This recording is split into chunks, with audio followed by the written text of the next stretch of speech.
नमस्कार। मैं Rohit Tandon, national bureau head समाचार 18 न्यूज़। आज हम लोग आपके पास हैं एक ऐसे मुद्दे पर बात करने के लिए जो इस समय हर जगह चर्चा का विषय बना हुआ है, या यूं कहें हर व्यक्ति के मुंह पर उसी बात की चर्चा है। और वो बात है संगम पर चल रहे ये प्रयागराज यानी संगम पर चल रहे आस्था के महाकुंभ की। पिछले कई दिनों से या हफ्तों से प्रयागराज में और प्रयागराज के सटे हुए कई जिलों में भयंकर जाम चल रहा है, जिसे लेकर कई लोग बड़ी बड़ी और नकारात्मक बातें कर रहे हैं। आज मैं रोहित टंडन, मुझे लगा कि मेरा यह दायित्व बनता है कि इस मुद्दे पर दो शब्दों की चर्चा की जाए। मैं उन लोगों से ये सवाल पूछना चाहता हूं कि हम हिंदुस्तान में पैदा होकर हिंदुस्तान में ही खा रहे हैं, भारत माता का ही खा रहे हैं, और यहीं की बुराई भी कर रहे हैं। जबकि मेरे पास ही एक मैसेज आया, कई ऐसे व्हाट्सएप मैसेज आ रहे हैं और ये कहा जा रहा है कि पूरा विश्व चकित है। एक जगह पर यानी संगम पर अब तक लगभग 46 करोड़ लोग स्नान, श्रद्धा की और आस्था की डुबकी लगा चुके हैं। क्या वहां पर कोई मास्क है? मेरा सवाल है उन लोगों से जिन्होंने संगम को बदनाम करने की कोशिश की है। क्या वहां पर कोई मास्क है? क्या वहां पर उचित दूरी का पालन किया जा रहा है? क्या वहां पर कोई सैनिटाइजर है?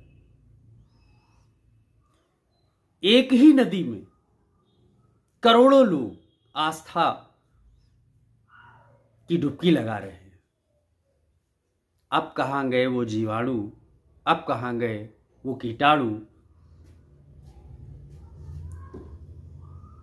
जो जीवाणु जिन्होंने लोगों को घर में बैठने पर मजबूर कर दिया था, यानी कोरोना? वो सारे जीवाणु कहां दुम दबाए बैठे?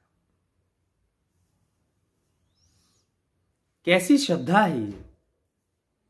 मां गंगा माफ कीजिएगा, पतित पावनी मां गंगा कहना चाहिए, सच हुआ ये इस बार। पतित पावनी मां गंगा, जिसमें लगभग 50 करोड़ लोग डुबकी लगाएंगे, उन्होंने सबके पापों को धो रखा है, धो रही हैं। लेकिन अब कहाँ है कोरोना, या कहाँ है और कोई बीमारी, या कहाँ है लोगों में बीमारियों का वो डर?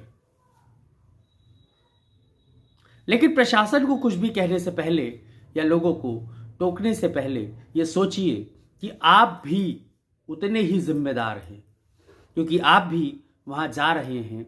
जब किसी शहर में, किसी जगह पर इतनी ज़्यादा संख्या में लोग पहुंचेंगे तो वहां पर दबाव तो बनना लाजमी है। वहां का ट्रैफिक उन शहरों का नहीं, अगल बगल के शहरों का। जैसे आपको उदाहरण के तौर पर बताऊं, मैंने प्रतापगढ़ देखा, मछली शहर देखा, जौनपुर देखा, सुल्तानपुर देखा, बाराबंकी देखा, लखनऊ देखा, कानपुर देखा, ये वाराणसी देखा, अयोध्या देखा। ये सारे शहर मतलब प्रयागराज से जुड़े, प्रयागराज से अगल बगल के परिधि में आने वाले लगभग 20 शहर इस समय जाम की समस्या से त्रस्त हैं। और हर जगह के अधिकारियों को हमारे माननीय मुख्यमंत्री जी और माननीय प्रधानमंत्री जी का ये स्पष्ट आदेश आ गया है कि अपने अपने शहरों में ट्रैफिक को कंट्रोल करने के लिए डीएम और एसपी स्वयं बाहर आए। आज इसी को लेकर के माननीय योगी आदित्यनाथ जी का भी एक कमिश्नरेट, प्रयागराज कमिश्नरेट को बड़ा बयान दिया गया। उन्होंने कड़े शब्दों में निंदा की उन लोगों की जो इस आस्था के महाकुंभ को, 2025 के महाकुंभ को लेकर अफवाहें फैला रहे हैं, उनको करारा जवाब दिया। योगी आदित्यनाथ जी ने बताया कि महाकुंभ में अब तक लगभग 45 करोड़ श्रद्धालु, मेरे आंकड़े के हिसाब से अब तक 46 से 48 करोड़ है, लेकिन योगी आदित्यनाथ जी ने बताया कि अब तक लगभग 45 करोड़ श्रद्धालु आस्था की डुबकी लगा चुके हैं। ये एक ऐतिहासिक घटना है। कुछ लोग इसे वीआईपी स्नान कह से जोड़कर भ्रम फैला रहे हैं। जी नहीं, महाकुंभ, योगी आदित्यनाथ जी ने कहा कि जी नहीं, ये आस्था का महाकुंभ और आस्था का संगम है, जहां जाति, धर्म, भाषा, क्षेत्र, किसी भी बात की कोई दीवार नहीं है। महाकुंभ को बदनाम करने की साजिश वही लोग कर रहे हैं जो स्वयं वीआईपी, जीवन भर वीआईपी सुविधाएं लेते आए हैं और इन सुविधाओं का लाभ उठाते रहना चाहते हैं। हमारा आपसे अनुरोध है कि कृपया कर, अगर आप संगम में डुबकी नहीं लगाए हैं तो आप लगाइए, लेकिन कृपया कर संगम को बदनाम मत कीजिए।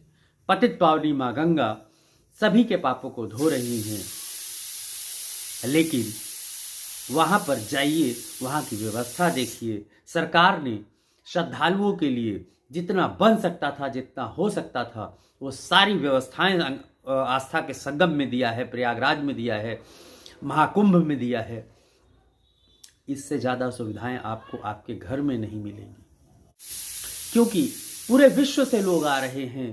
पूरे दुनिया के लोग आस्था के संगम में डुबकी लगाना चाहते हैं, इस महाकुंभ में डुबकी लगाना चाहते हैं। तो हमारा भी ये फर्ज बनता है कि हम उसे आस्था के रूप में लें। इस पर टिप्पणी करने से पहले 1000 बार सोचें कि हम कह क्या रहे हैं। आइए आपको दिखाते हैं एक छोटी सी क्लिपिंग के माध्यम से हमारे उत्तर प्रदेश के मुख्यमंत्री श्री योगी आदित्यनाथ जी ने इस संबंध में क्या कहा। और एक अस्थायी शहर में 45 करोड़ श्रद्धालु आकर के डुबकी लगा करके चला जाए तो इससे बड़ी बात और क्या हो सकती है। लेकिन जिनको नकारात्मकता फैलानी है, और नकारात्मकता फैलाने वाले कौन लोग हैं? ये नकारात्मकता फैलाने वाले वही लोग हैं जिन्होंने जीवन भर बीबीआईपी ट्रीटमेंट लिया है, सरकार की बीबीआईपी सुविधाओं का उपभोग किया है, और किया ही नहीं, आने वाली पीढ़ी के लिए भी एक रास्ता खोलने का प्रयास किया था उन्होंने कि वे तो ले ही ले, लेकिन उनकी आने वाली पीढ़ी भी इस सुविधा का उपभोग करे, जैसे देश उनका बपोती हो। ये वही लोग हैं जो नकारात्मक पैदा करके भारत और सनातन धर्म के विरोध में अपने आप को सदैव उसके खिलाफ दुष्प्रचार करने में मशगूल रहते हैं। ये वही लोग हैं जो इस प्रकार का दुष्प्रचार कर रहे हैं।